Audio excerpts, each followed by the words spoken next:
And we're going to start being smart, and we're going to start being very wealthy again. We're going to be wealthy as a country because they've taken so much of our wealth away from us.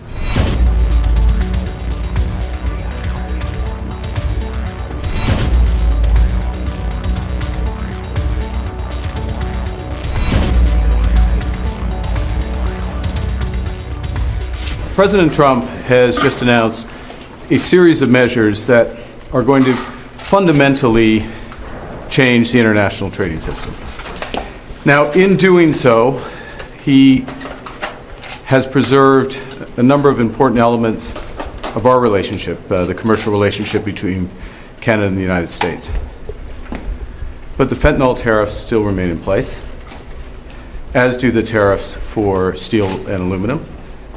As of this evening, the tariffs on automobiles will enter into force, and the U.S. has signaled that there will be additional tariffs in so-called strategic sectors, pharmaceuticals, lumber, and semiconductors.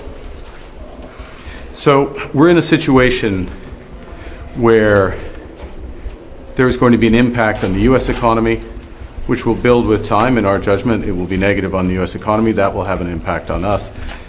But the series of measures will directly affect millions of Canadians.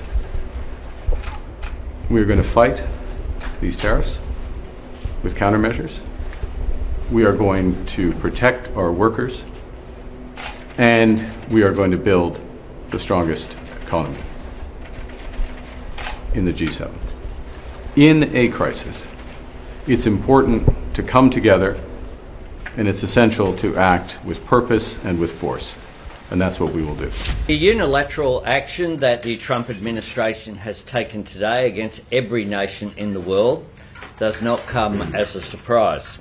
For Australia, these tariffs are not unexpected, but let me be clear, they are totally unwarranted.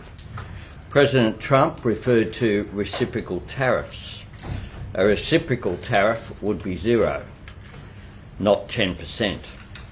The administration's tariffs have no basis in logic, and they go against the basis of our two nations partnership. This is not the act of a friend. Today's decision will add to uncertainty in the global economy, and it will push up costs for American households. It is the American people who will pay the biggest price for these unjustified tariffs.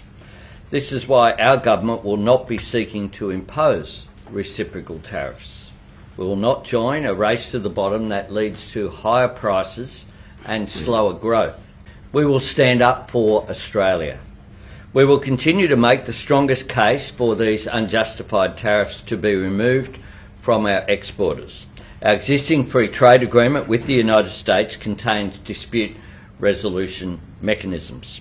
We want to resolve this issue without resorting to using these, as we do support continued constructive engagement with our friends in the United States.